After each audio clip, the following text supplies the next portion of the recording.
আমি নরসিংদী একবার রাত্রে 1:30 বাজে চা দোকানদার চা বেচতেছে, খুব কাছে দিয়া বৈশা চা খাইছি বেটার। কইলাম ভাই চাইয়া থুইয়া কত থায় ডেইলি? হুজুর 2000, 1500, 2500। এই চা বিক্রেতা রাস্তার পাশে ছোট টং চা বেছে না, এরকম এরকম বেটার ডেলি যদি 2000 টাকাও থাকে তাইলে মাসে কত? 60,000। আজ বাদ দেন না, আরো 10,000, কত? 50,000। আপনার বেতন 50,000 না? কত? 45। ইমাম সাহেব আছেন নি কেউ? এত দেন তো। কত কত আপনার? 44। কত? হ্যাঁ 6,000। ওই বেটার কত? 50,000। আমি নিজে বিশ্বাস করেন, আমি একবার কাছে বইয়া জিগাইছি, কাকা কিস্তি কয়টা? শরম দিয়েন না। আমি না শরম দিই না, আপনি জিঙ্গাই। আমি কইলাম আরে আমি আমার না ভাই শরম দেই না, আমি এমনি জিঙ্গাইতে আছি আর কি। আজারে আছি জন কদুর বইছি, আমরা এনে চা খাইতাম, রাত হয়ে গেছি মাহফিল থেকে আইতের সময় আর কি। তো কজোর কিস্তি? 3টা চলে, 3টা কিস্তি। আপনার কিস্তি কয়টা দেখেন, জিজ্ঞাসা করেন। হে তো কিস্তি চিনে না, সে তো কিস্তি চিনে না। আমার মসজিদের ইমামরা তো কিস্তি চিনে না, মিয়া লোন চিনেই না। তো আলহামদুলিল্লাহ, মালিকের উপরে রহম করে, দয়ার উপরে ভরসা করে জিন্দিগি আরামসে চালায়। চুরিও করে না, ডাকাতিও করে না, কারো মাল লুণ্ঠন করে না, সুদও খায় না, ঘুষও খায় না। এজন্য এই সমাজের পবিত্র, দিনদার, আমানতদার, বিশ্বস্ত মানুষ যারা সেজদাওয়ালা, যারা বন্দেগীওয়ালা, যারা ঈমানওয়ালা, যারা আমলওয়ালা, এরাই পবিত্র। এদের দ্বারা সমাজ নিরাপদ, এদের দ্বারা সমাজ ক্ষতিগ্রস্ত হয় না, এদের দ্বারা সমাজ ক্ষতিগ্রস্ত হয়। অল্পতে যে তুষ্ট, তার দ্বারা সমাজ ক্ষতিগ্রস্ত হবে কেমনে? কথা বলেন না। যার পেটটা হলো রাক্ষস, যার পেটে রাক্ষস, 100 কোটি টাকায় যার হয় না, 500 কোটি টাকায় যার হয় না, তো সে নাকি অতৃপ্ত। 6,000 টাকায় যার জিন্দিগি চলে, সে মানুষের দিকে কুনজরে তাকাবে কেন? মানুষের সম্পদ লুণ্ঠন করবে কেন? তার তো অল্পতেই তৃপ্তি। এজন্য কানাত বলা হয় আরবিতে তুষ্টি, অল্পে তুষ্টি। এটা অনেক বড় নিয়ামত। আল্লাহ নবী এর জন্য হাদিসের মধ্যে আছে, নবীজি দোয়া করছেন, আল্লাহুম্মা জাআল রিজকা আলে মুহাম্মাদিন কুতান কাফাফান।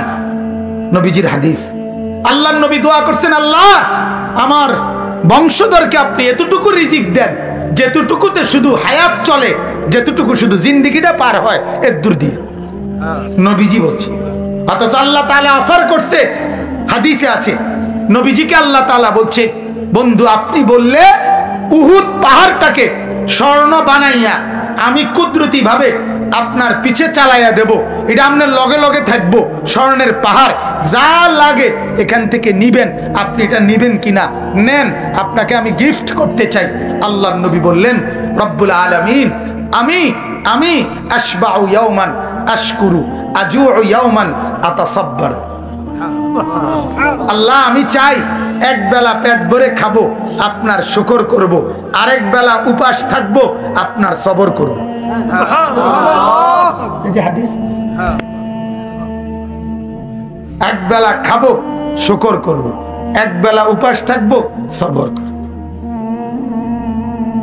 আল্লাহুম্মা আহইনি মিসকিনান ওয়া আমিতনি মিসকিনান ওয়া আহশুরনি ফি জুমরাতিল মাসাকিন। নবী বলছেন, আল্লাহ আমি গরিবের সাথে বাঁচতে চাই, আমি গরিবের সাথে মরতে চাই, আমি গরিবের সাথে হাসরের ময়দানে দাঁড়াইতে চাই। আমার উম্মতের সবচেয়ে দুর্বল, আমার উম্মতের দিন আইনা দিন খায়, ওই লোকটাও যেন বলতে না পারে, হায় নবী কি আর, নবী তো ছিলেন রাজপ্রাসাদে, নবীর তো ছিল স্বর্ণের পাহাড়, উনি আমার দুঃখ বুঝবেন কেমনে? কথা বুঝেন নাই? উনি কেমনে বুঝবেন? আমরা অনেক সময় কথা কই না, আপনি আমার দুঃখ বুঝবেন কেমনে? আপনি থাকেন সুখের রাজপ্রাসাদে, আপনি বুঝবেন কেমনে দিন মজুরের কষ্ট কি? আল্লাহর নবী বলেন, না উম্মত, আমি পেটে পাথর বাঁধছি 14 দিন, আমার কোনো উম্মত কোনোদিন বাঁধো নাই। উম্মত আমার 3 মাস ঘরে আগুন জ্বলে নাই, 3 মাস চুলায় আগুন জ্বলে নাই, কাজে আমার কোন উম্মত কিয়ামত পর্যন্ত এর চাইতে বেশি অভাবের অভিযোগ আমার উপরে করতে পারবা না। আমি তার চাইতে বেশি কষ্টে পার করে গেছি। আমি তোমাকে ভাইবা, আমি তোমাকে ভাইবা, আমি তোমার সাথেই থাকতে চাইছি, তোমার সাথেই মরতে চাইছি। নাইলে আমার মাওলা তো আমারে দিতে চাইছিল অনেক, ঠিক কি না বলেন? দিতে চাইছে না অনেক। নবী চাইলে আল্লাহ কি কি দিত? কথা কয় না, কি কি দিত? সব দিত, সব দিত। কি তা আবার বানাইছে তো ওনার লাগে, বানাইছে তো ওনাকে মহব্বত কইরা, কায়নাত সাজাইছে তো নবীকে ভালোবাসা, তো আবার দিত কি তা? আল্লাহ তো যেন বলতো যে বন্ধু সবে তো আপনারে দিলাম, তবুও তো আল্লাহ নবী সাল্লাল্লাহু আলাইহি সাল্লাম আমরা যেন কোনোদিন বলতে না পারি যে আমার কষ্ট কষ্ট পাইলে না বুঝতো কষ্ট কারে কয়, ঠিক কি না বলেন?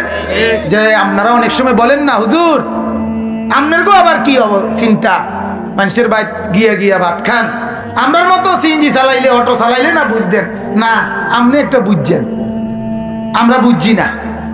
আমরা মানুষের বাইত ভাত খাই দেখা আমরা বুঝছি না, নাইলে আপনার মতো হইলে বুঝলাম, হইলে কিস্তি কেমনে লয়, কথা বুঝছেন না? আপনার মতো বুঝলাম থাকলে বুঝলাম, হইলে বিড়ি কেমনে খায়, আপনি আমগুলো বুঝাইতে নাইছেন, আমরা বুঝি না। বুঝি না কি?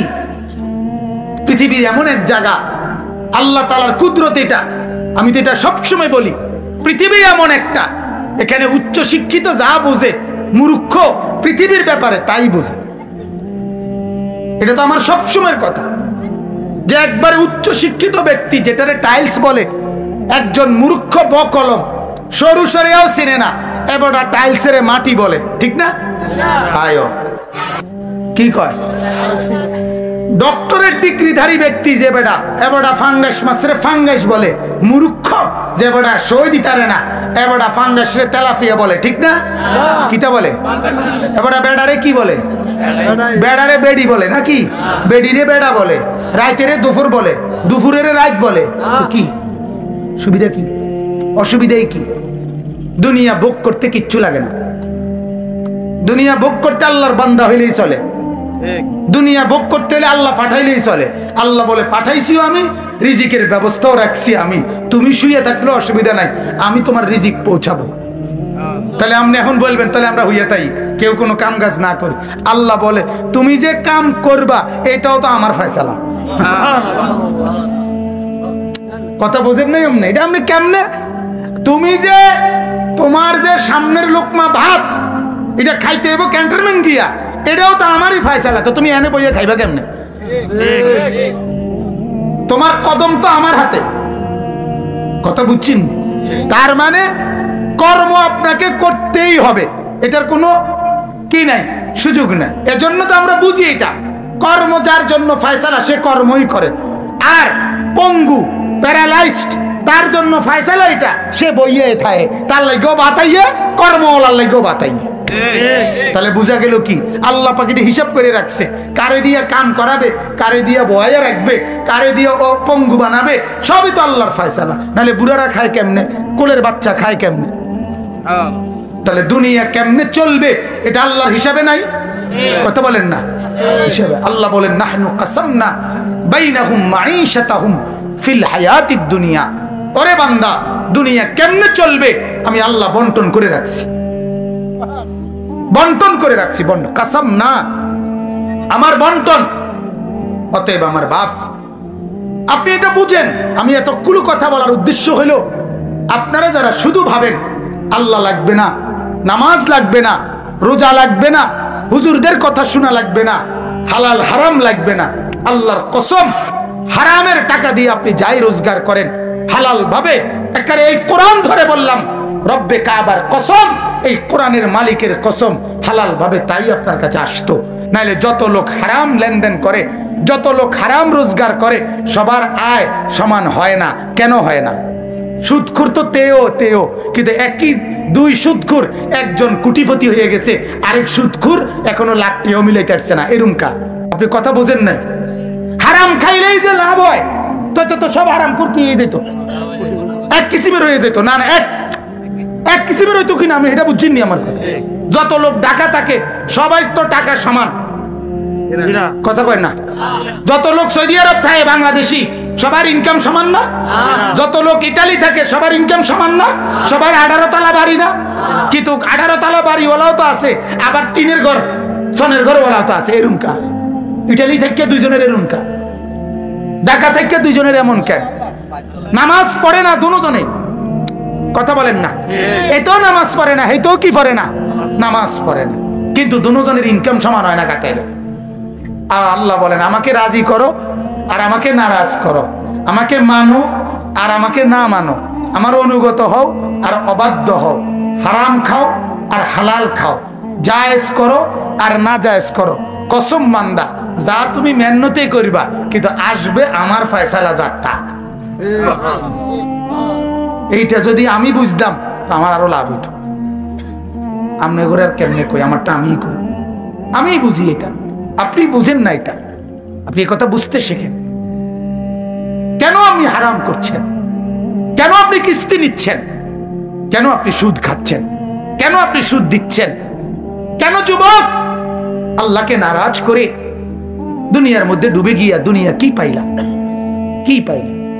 কেউ 15 দিনে বিদের জায়গা, কেউ 3 বছরও কি পায় না, ভিসা পায় না। এরম হয় কা যে চাইলেই যেমন যায়, কথা বলেন না? তো কেন এমন হয় ভাই? অতএব বলো ভাইয়া, বোঝো ভাইয়া, দুনিয়া আল্লাহ তাআলা একেবারে নিখুঁত ভাবে আল্লাহ কোরআনে বলছেন কুল্লুন ফি কিতাবিম মুবিন। আমি আল্লাহ তাআলা দুনিয়ার প্রতি ইঞ্চি আমি আল্লাহ আমার আমল তাকদীরের মধ্যে লিখে রাখছি।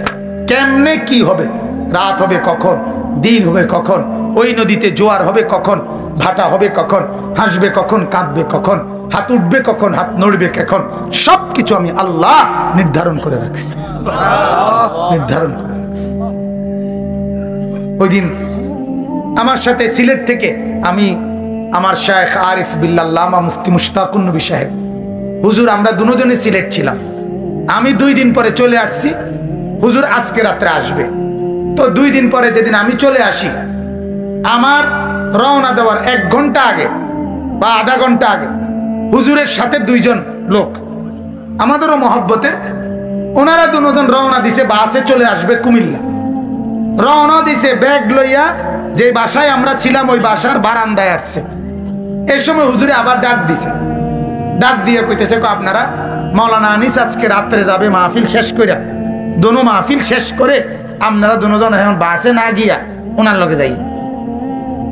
এরপরে উনি আমগোর লগে আমার সাথে রয়ে গেল 2 জন। তো রাতের 2টা বাজে ওনারা ও আপনার সিলেট বালাগঞ্জ একটা উপজেলা, ওইখানে বসা ভাত খাইছে। তখন আমি বললাম আব্দুল মান্নান স্যার, ভাবেন তো ব্যাগ লইয়া রওনা দিছেন, গেট পর্যন্ত গেছেন গা, আপনি মনে করছেন রাতের ভাত খাইবেন কে? বাদ মাওলা আপনার ভাত রাখছে বালাগঞ্জ, আপনি পারছেন আপনার রিজিক না খাইয়া যাইতেন। কি আশ্চর্য না! উনি তো স্বপ্নও ভাবে নাই, উনি তো রওনাই দিয়ে লাইছে। কিন্তু মালিক বলে না রে বান্দা, আজকের রাতের খানাটাও তোর সিলেটে, তুই যাবি কেমনে কুমিল্লায়? আমার ভাই, আমি সবটা কথার দ্বারা এটাই বুঝাইতে চাই, আপনি এটা বুঝতে শিখেন। আমরা এটাই বারবার বলি, ইয়ালামুনা যাহিরাম মিনাল হায়াতিদ দুনিয়া, আমরা শুধু দুনিয়াটাই বুঝলাম। আল্লাহ বলে ওয়াহুম আনিল আখিরাতি হুম গাফিলুন, বান্দা তুমি আখিরাত থেকে গাফিল হলা। আরে বান্দা, 1 পিঠ শুধু বুঝলা, আরেক পিঠ বুঝলা না। মাটির উপরের পিঠটা বুঝলা, মাটির ওই পিঠ কবর, মাটির ওই পিঠ আখিরাত, ওইটা তো বুঝলা না। কেন এমন করলা? এই পিঠ তুমি সাজাইলা, তো ওই পিঠ কবর কে সাজাবে বান্দা? কে সাজাবে? অতএব আল্লাহ তাআলা বলেন, ওই কথাটা বলতেছিলাম, আমাকে ভুলে যায় যে আমি তার জীবন দুনিয়ায় সংকীর্ণ করে দেই। আর ওয়া নাহশুরুহু ইয়াউমাল কিয়ামাতি আ'মা, আমি আল্লাহ তাআলা তাকে হাসরের ময়দানে উঠাবো, হাসরে তুলবো তাকে, যখন সে দাঁড়াবে আ'মা, সত্যি সত্যি অন্ধ।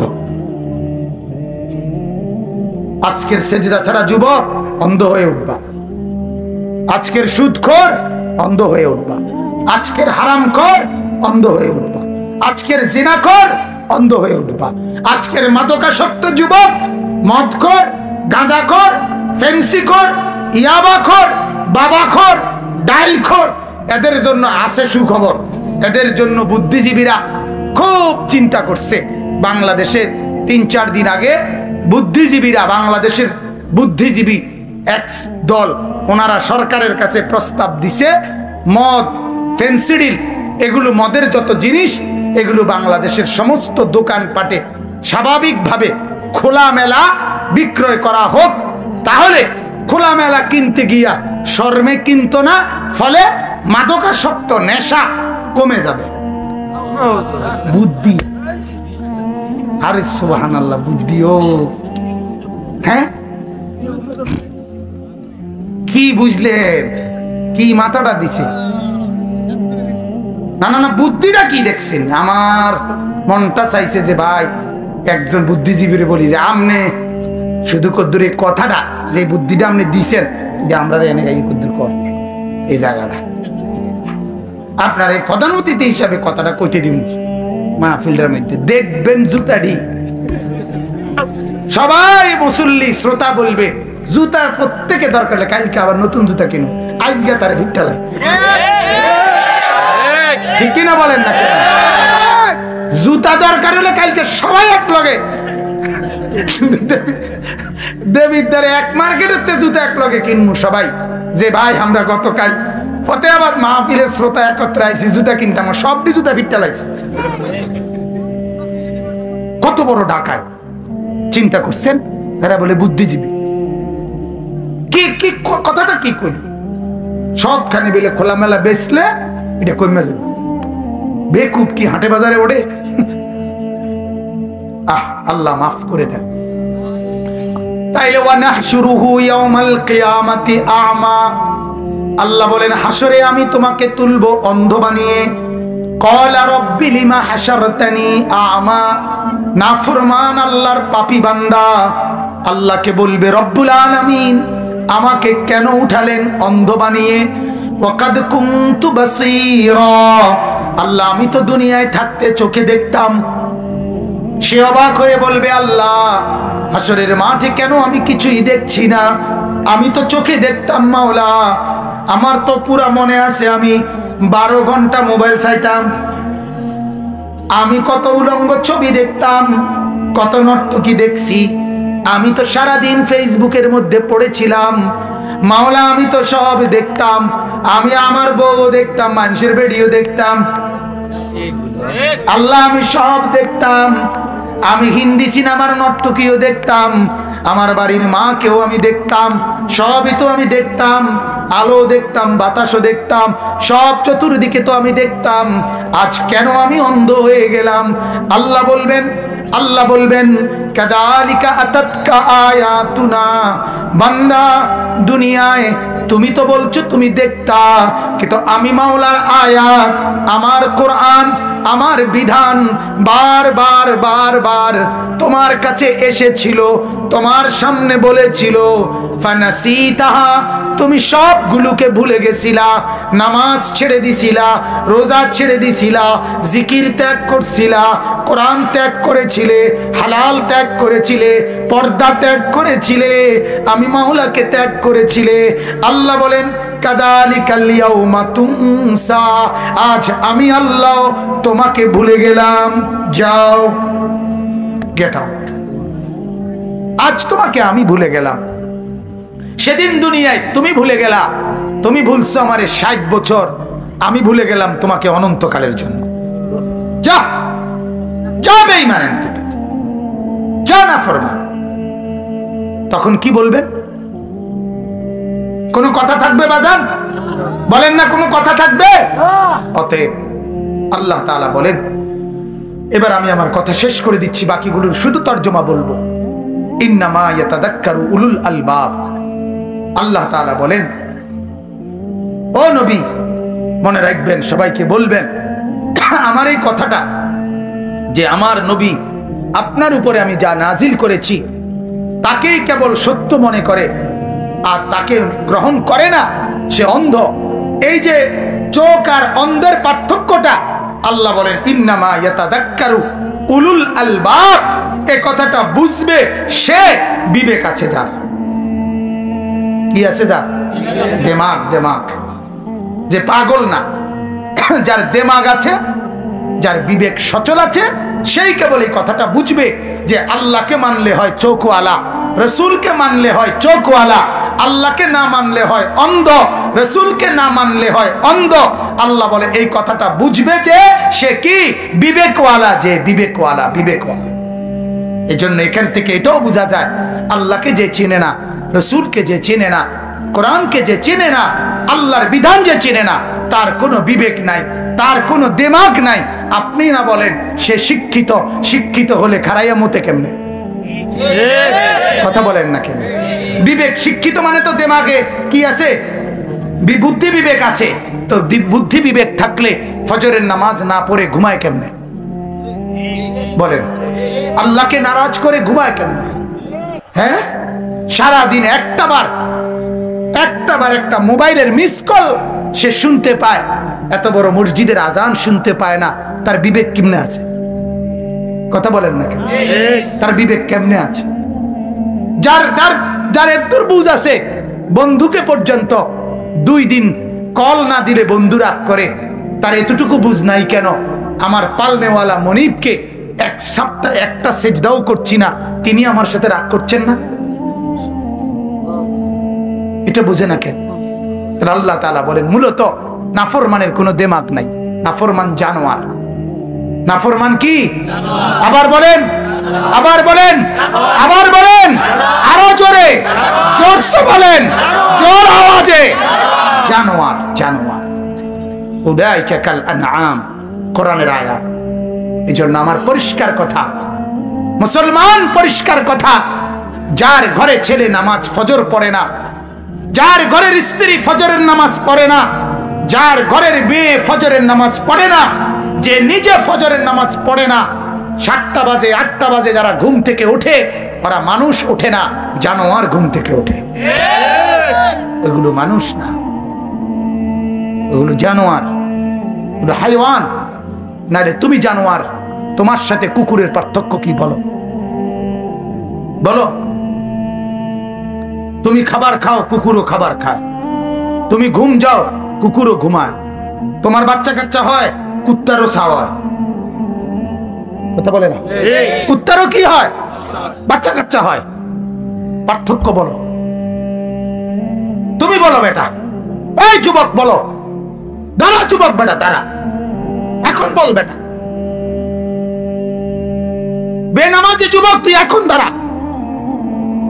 তো যদি বলতে পারো তোর সাথে কুকুরের পার্থক্য কি, আমি ছেড়ে দিলাম মাইক, দাঁড়া, বল মিয়া।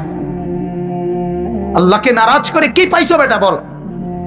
হিন্দি সিনেমার কয়জন নর্তকী তোমার লগে আইয়া ভাই দেখা করছে?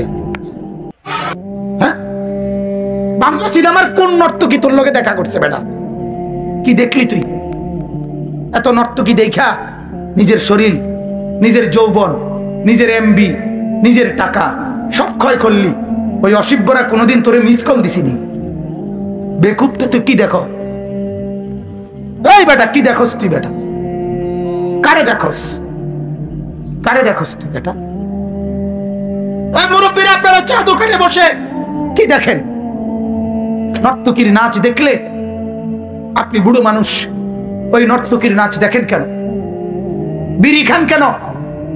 সিগারেট খান কেন মিয়া? লজ্জা করে না? আপনি মরবেন না? আপনি নবীজির সুপারিশ চাইবেন না? নবী তো বলছে উম্মত পেঁয়াজ খাইলেও আমার সামনে আইসো না, রসুন খাইলেও আমার সামনে আইসো না, আমার সাহাবীদের মাঝে আইসো না, আমার মসজিদে আইসো না, আমার বন্দিগি করতে আইসো না। আল্লাহর নবী বলে নাই? কথা বলেন না কেন? তাইলে তাহলে বিড়ি খাইয়ে তুমি রসুলের সামনে দাঁড়াইবা কেমনে? সুপারিশের জন্য দাঁড়াবেন কিভাবে বলেন? আমার জবাব দেন না বাজান। কেমনে বললে বুঝবেন? কেমনে বললে বুঝবেন? কেমনে বললে? আল্লাহ আমাদেরকে বুঝার তৌফিক দান করুক। রাসূলুল্লাহ সাল্লাল্লাহু আলাইহি সাল্লামের ভালোবাসা যদি কেউ, মহব্বত যদি কেউ বাড়াইতে চায়, আমার খুলনার হজরত, বাংলাদেশের একজন শ্রেষ্ঠ বুজুর্গ আরিফ বিল্লাহ হজরত মাওলানা মুফতি নুরুল আমিন সাহেব হযরত দামাত বারাকাতুহুম বলেন, নবীর ভালোবাসা যদি কেউ বাড়াইতে চায় তাকে 5টি আমল করতে হবে। কয়টা আমল? আবার বলেন, কয়টা আমল? 1 নাম্বার, প্রত্যেক সোমবারে রোজা রাখা। কোন কি কইছি? একেবারে আল্লাহর কসম এই মসজিদের মিম্বরে বসে বললাম, আপনার পৃথিবীর যেই কোনো লাইনের আলেম আপনি জিজ্ঞাসা করে দেখেন নবীজি সারা জীবন সোমবারে রোজা রাখছেন কিনা, আজকে জিগান। যদি কোনো আলেম বলে রাখে নাই, তো আমার বিচার হবে কোম্পানিগঞ্জ বাজারের স্ট্যান্ডে,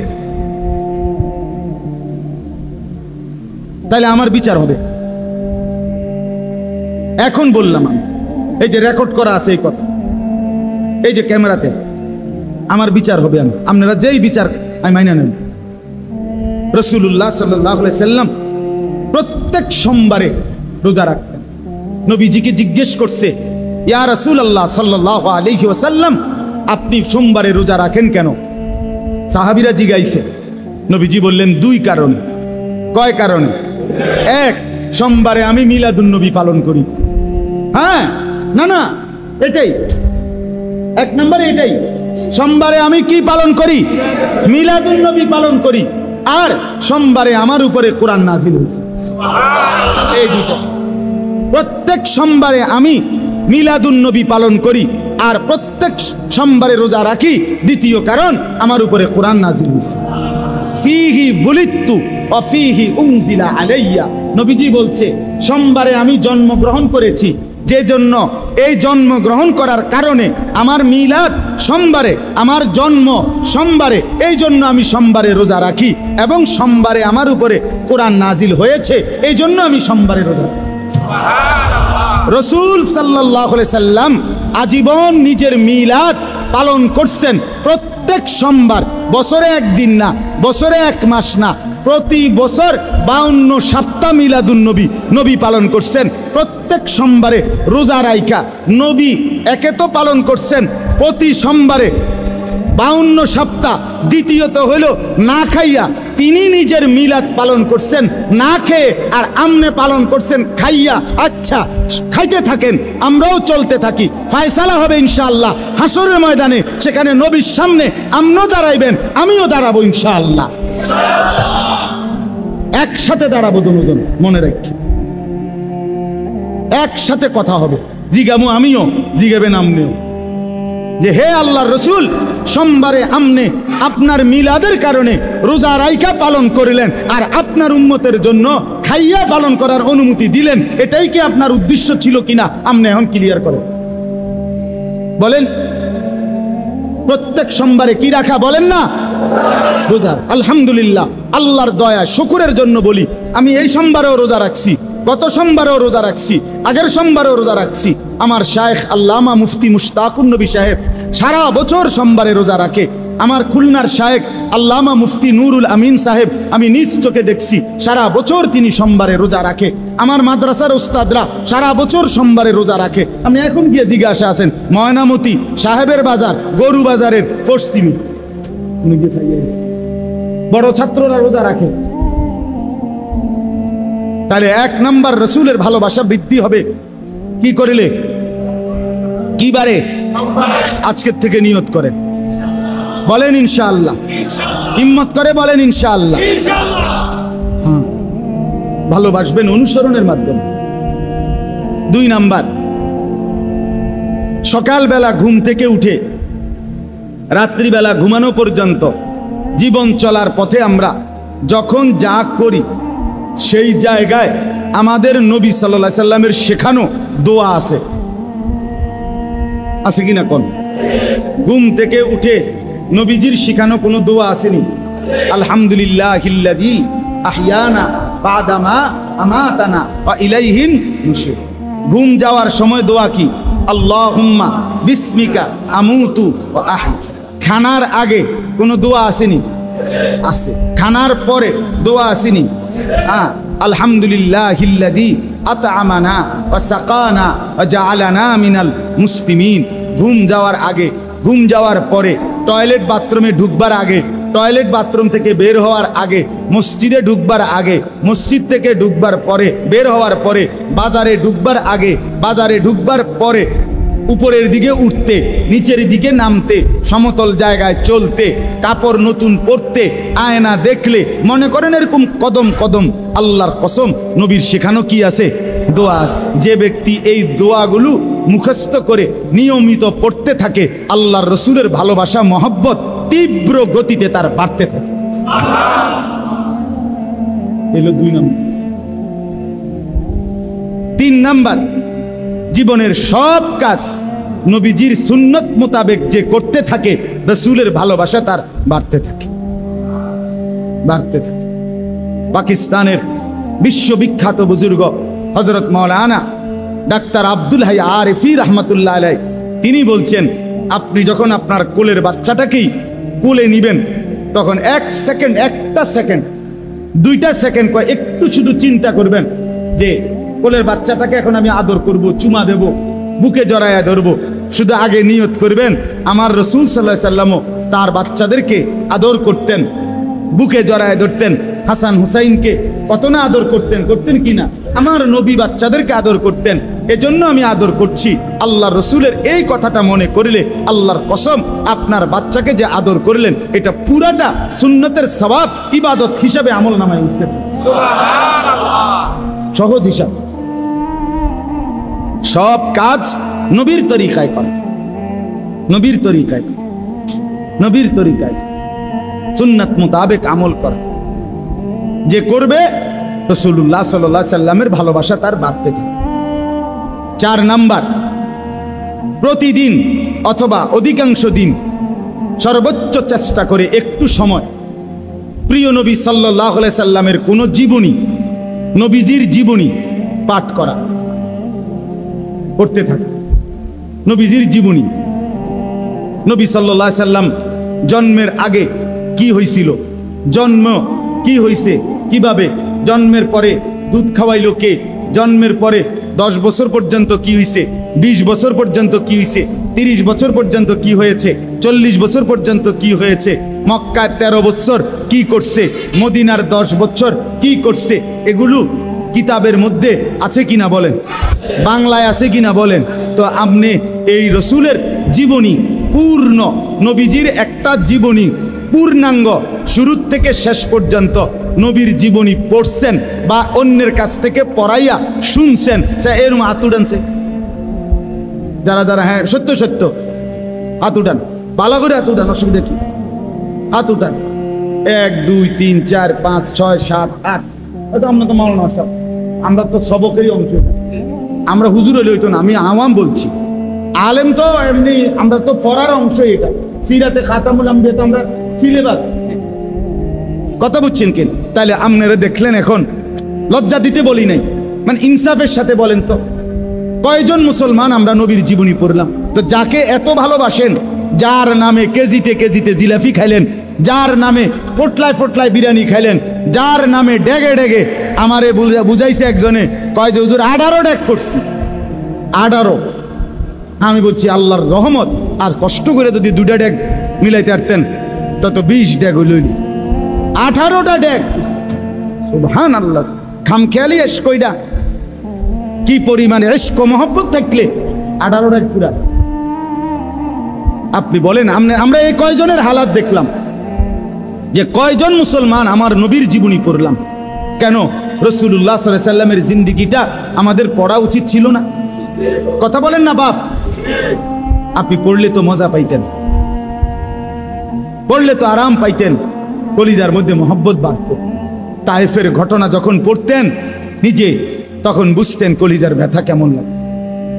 কিতাবের মধ্যে আছে, ছেলেরা যখন তায়েফের ময়দান থেকে ফিরতেছে, পাথর মারতেছিল, তো ছেলেরা তো হাসতেছে, মজা পাইতেছে, পাথর মারে, নবীজিকে পাগলের মতো পাথর মারতেছে। নবীজি ফিরে আসতেছে, একটা ছোট ছেলে ওই তায়েফের একটা বড় পাথর হাতে নিয়া সে খুশিতে দৌড়াইয়া নবীজির একদম পিঠের কাছে আইসা জোরে মারছে। এই জোরে পাথর মারতে গিয়া নবীজির গায়ে তো মারছে ঠিক আছে, কিন্তু ছেলেটা ছোট, পাথরের এই জোরে মারার কারণে নিজেই নিজের সামাল দিতে না পাইরা নিজে পড়ে গেছে। ছোট বাচ্চাদের পইরা গেছে, আরে ওই দূরের থেকে যেই ছেলেরা পাথর মারতেছে অজরে, এদের পাথর এবার ছেলেটার গায়ে আইসা পড়তেছে। ওই এনা পইরা গেছে এনে। এই নবীজির সাথে সাথে বাচ্চাটা যখন চিৎকার দিয়ে উঠছে, ওই তাদেরই লগের ফোলাইনের পাথরের আঘাতে আল্লাহর কসম, আল্লাহর নবী চেহারা মুবারক পিছন দিকে ফিরাইয়া দৌড়াইয়া গিয়া ওই বাচ্চাকে বুকে জড়াইয়া ধইরা ছেলেদেরকে বলছে, বাপ তোরা যত পার আমার পিঠে পাথর মার, তোদের এই মাসুম বাচ্চার গায়ে মারিস না। তিনি এমন রাসূল আমার, যিনি এতটা কোরবানি করলেন, বিনিময়ে আপনি শুধু খানা খাইতেন। হ্যাঁ আচ্ছা, ইনসাফ এটা, এটা বিরোধিতার মাসালা না। হুজুর এই তরিকার, আমরা হে তরিকার না বাপ, এর জন্য কসম বলি নাই, এ তরিকার লেগে বলি নাই, বিরোধিতার নিয়তে বলি নাই, আপনারে আমার পক্ষে নেওয়ার জন্য বলি নাই। বলেন নবীজির জীবনী। হযরত মাওলানা তারিক জামিল সাহেব বলেন, তায়েফে যখন ছেলেরা অঝরে পাথর মারছে, নবীজির পবিত্র দেহ থেকে লাল রক্ত যখন পড়ছে, তো 7 আসমানের ফেরেশতারা চিৎকার করে কাঁইদা উঠছে, কেঁদে উঠছে আল্লাহর কাছে, আল্লাহ এটা তো আপনার বন্ধু, হচ্ছেটা কি মাওলা? আপনার বন্ধুকে রক্তে জর্জরিত করছে, আপনি সইতেছেন কেমনে? আপনি দেখছেন কেমনে মাওলা? রব্বুল আলামিন ফেরেশতাদেরকে বলছেন, ফেরেশতারা আমি পৃথিবীবাসীকে, আমার বান্দাদেরকে সবক দিলাম দ্বীনের জন্য, ইসলামের জন্য, কোরআনের জন্য। আমি আমার পরম বন্ধুর পবিত্র তাজা রক্ত জমিনে ঝরাইছি। অতএব আমার বান্দারা যেন মনে রাখে, দ্বীন সবচেয়ে বড় আমার কাছে, ইসলাম সবচেয়ে বড় আমার কাছে। আমার বন্ধুর রক্ত দেখে যেন ইসলাম না ছাড়ে, দ্বীন না ছাড়ে। কি ভাইয়া ছেলেরা বলো, বাপ কার মতো সাজলা, কার মতো জীবনটা গঠন করলা? কেন নামাজ পড়ো না বাপ? কেন নামাজ পড়ো না? কেন পড়ো না বাপ? আল্লাহর সাথে দুশ্মনী কি? 23 বছরে নবী সাল্লাল্লাহু আলাইহি সাল্লাম তায়েফে পাথরের আঘাত সইলেন, উহুদের ময়দানে দান দান শহীদ করলেন, পেটের মধ্যে ক্ষুধার কষ্টে পাথর বাঁধলেন। আজ বিনিময় তোমার একটা বার নামাজ পড়তেও কদ্দুর মন চায় না, তুমি কেমনে দাঁড়াইবা বাপ? বলো ছেলেরা, বলো বাপ, নবী সাল্লাল্লাহু আলাইহি সাল্লামের সামনে কেমনে দাঁড়াইবা? উম্মত হিসাবে কেমনে পরিচয় দিবা? কেমনে? আপনাদের যাদের ছেলে মেয়ে নামাজ পড়ে না, তাদেরকে বলেন যে নাফরমান সন্তান, তোকে নিয়ে আমি আমার রসুলের সামনে কেমনে দাঁড়াবো? কেমনে পরিচয় দেব? সুপারিশ কেমনে চাইব? জরুরত পূরণ করতেছেন সন্তানে, বউ বাচ্চার লাগে জীবন শেষ করতেছেন। আমি তো প্রতিদিন বলি, 70 বছর টানা উপার্জন করার পরেও আল্লাহর কসম, যেদিন আপনি মরবেন, যেদিন আপনার লাশ খাটিয়ার মধ্যে উঠাবে, সেদিনও আপনার ঘরে প্রয়োজনীয় কিনার মতো জিনিস বাকি অনেক কিছু থেকে যাবে। সেদিনও হয়তো নুন নাই, সেদিনও হয়তো কাঁচামরিচ নাই, সেদিনও হয়তো লবণ নাই, এরকমই হবে। দুনিয়া কোনো দিন কেউ প্রয়োজন শেষ করে যাইতে পারে না। দুনিয়া এক রাক্ষসের নাম, যে রাক্ষস তৃপ্ত হয় না। দুনিয়া ছোট কম্বলের মতো, যে কম্বল পায়ের দিক ঢাকলে মাথার দিক খুলে যায়, মাথার দিক ঢাকলে পায়ের দিক খুলে যায়। কয়টা হলো কনসায়? 4টা। নবীর ভালোবাসা বৃদ্ধির আমল কয়টা বললাম? 1 নাম্বার কি কন্ত? সবাই বলছেন না? 2 নাম্বার মাসনুন দোয়া পড়া। মাসনুন দোয়া কয় এগুলার মানে যখন যেই কাজে নবীজির কি দোয়া। 3 নাম্বার সব কাজ সুন্নাত মোতাবেক করা। না না মাথা লাইল হইতো না, মুখে কইতেইব। বলেন, সব কাজ সুন্নাত মোতাবেক করা। 4 নাম্বার নবীজির জীবনী নিয়মিত পাঠ করা। বইটা দাও, ছোট্ট বইটা দাও। আমার দিকে আনো, দুটোটাই দাও। এই 5 নাম্বার হলো রাসূলুল্লাহ সাল্লাল্লাহু আলাইহি সাল্লামের উপরে নিয়মিত দুরূদ শরীফ পাঠ করা। 5 নাম্বার কি বলেন না? নবীজি সাল্লাল্লাহু আলাইহি সাল্লামের উপর নিয়মিত দুরূদ শরীফ পাঠ করা। বলেন কি বলছি? 5 নাম্বার। না না, দুরূদ শরীফ পড়া এটা করলে তো আমি এটা বলছি, তা আমি যেটা বলছি এটা কোন? নবী সাল্লাল্লাহু আলাইহি সাল্লামের উপর নিয়মিত দুরূদ শরীফ পড়া। বলেন এটা, বলেন পুরাটা বলেন। এটা জরুরি বিষয়। আপনি শুধু একটা কথা বলেন, নামাজ এটা আমল না অনুষ্ঠান? রোজা এটা আমল না অনুষ্ঠান? হজ এটা আমল না অনুষ্ঠান? যাকাত এটা আমল না অনুষ্ঠান? কোরআন তেলাওয়াত এটা আমল না অনুষ্ঠান?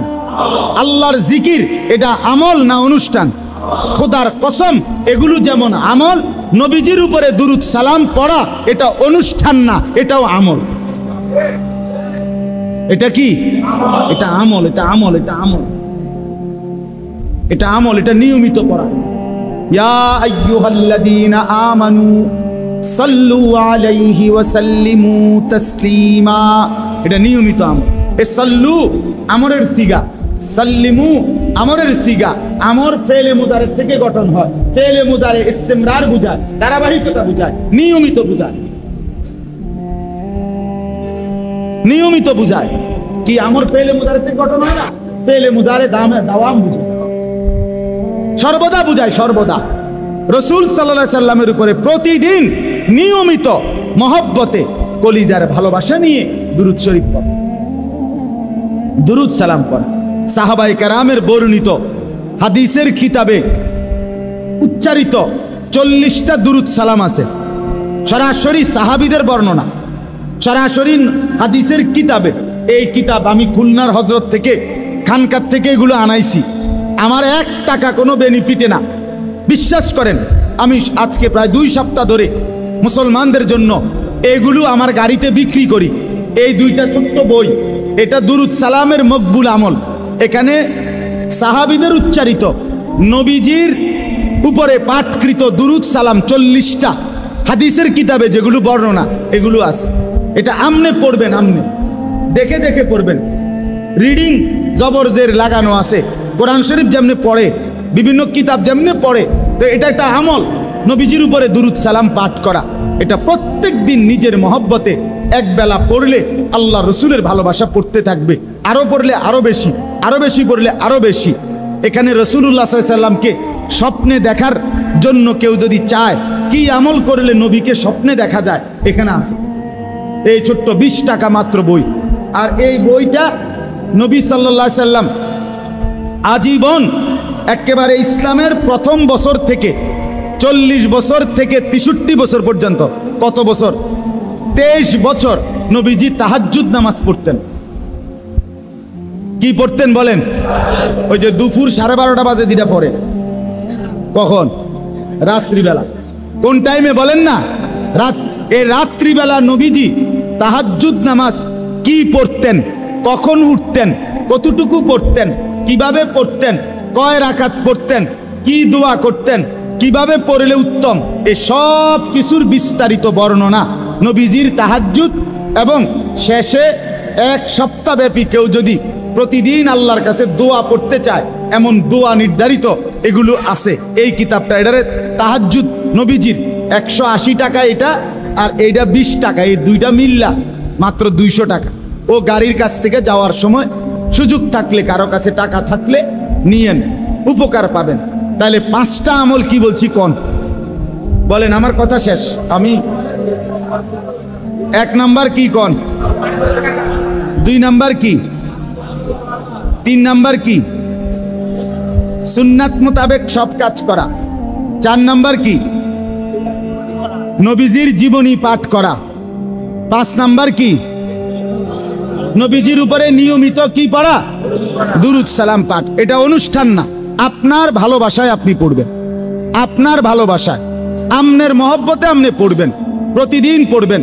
আলহামদুলিল্লাহ, আমরা যার হাতে বায়াত, আমাদের শায়েখের সবক এটা, আমরা আপনার এই দুরুদ সালাম নিয়মিত পড়ি। আপনি আমার ড্রাইভারের জিগাইয়েন, বলে হুজুরে পড়েনি, ও ড্রাইভারের নাম্বার কইতাম নি? হ্যাঁ জিগাইয়েন। ড্রাইভার আমার ঘরের মানুষের চাইতো বেশি টাইম আমার লগে থাকে। হ্যাঁ বোঝেন নাই কথা, আমার জিন্দিগির বেশি টাইম কোথায়? বাইরে বাইরে, গাড়িতে গাড়ি। এই জন্য হালাত জানার সুবিধা হইলো ড্রাইভারের থেকে, তার থেকে, কারণ হে বেশি টাইম আমারে দেখে। এই জন্য অহংকারের জন্য বলি নাই, বলার উদ্দেশ্য হইল আমরা প্রত্যেকেই রসুল সাল্লাল্লাহু সাল্লামের ভালোবাসা চাই, চাই কিনা বলেন, কিন্তু সুন্নাত মোতাবেক চাই। বাস্তবিক অর্থে আসরের ময়দানে কাজে লাগবে এমন ভালোবাসা দরকার। আল্লাহ আমাদেরকে বুঝার তৌফিক দান করেন। আমার বাপ, এবার শুধু আয়াতের তর্জমা শুনেন, তাইলেই কথা শেষ।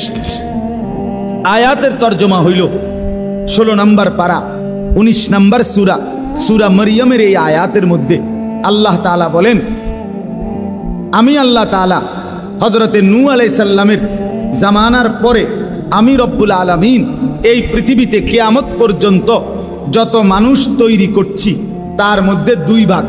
এক ভাগ হলো উত্তম উত্তরসূরি, আরেক ভাগ হলো নিকৃষ্ট উত্তরসূরি।